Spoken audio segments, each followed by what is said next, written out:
Maombi maombi ya jinai namba 26/28/7 ya mwaka 2025 kati ya Mheshimiwa Katibu Mkuu Mheshimiwa Makamu Mwenyekiti wa Chadema John Wegesa Heche na Inspector General wa Polisi na wenzake leo yaliitwa mahakamani, ikiwa na maana Mahakama Kuu Masjala ndogo ya Dar es Salaam kwa ajili ya kusikilizwa. Sasa kama ambavyo tulitaarifu umma tarehe iliyopita kwamba upande wa wajibu maombi waliomba kuleta majibu yao, nikiwa na maana kiapo kinzani kujibu yale maombi ya mleta maombi, na ni kweli wameleta majibu na yalikuwa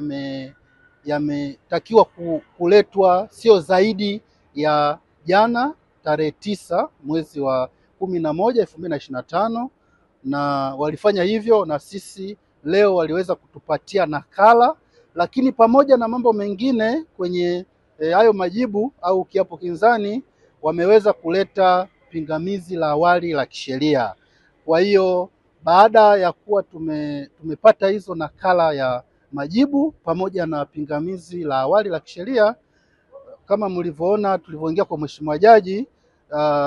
tulieleza hayo kwamba tumepokea majibu kama nusu saa iliyopita.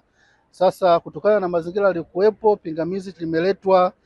muda mchache uliopita. Kwa upande wetu tukaona ni busara kwa faida ya mteja wetu tuweze kupata muda ili tujiandae tuje kufanya kile ambacho mteja wetu ametutuma kusikiliza, na mahakama sasa ipate nafasi ya kusikiliza pande zote na kutoa majibu ya pingamizi la awali pamoja na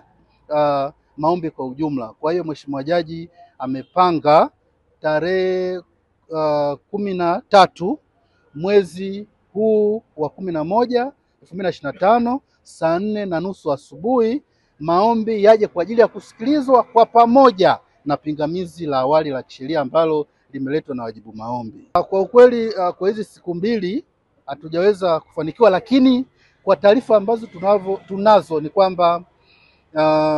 juzi na jana hali yake haikuwa mzuri na aliweza kufikishwa hospitali ya taifa Muhimbili kwa ajili ya matibabu zaidi. Kwa hiyo tukitoka hapa tutaweza kufuatilia zaidi ili kuona hali yake inaendeleaje, lakini kwa wakati wa siku mbili zilizopita hali yake haikuwa mzuri na alifikishwa Muhimbili kwa ajili ya matibabu na check up zingine za kitabibu.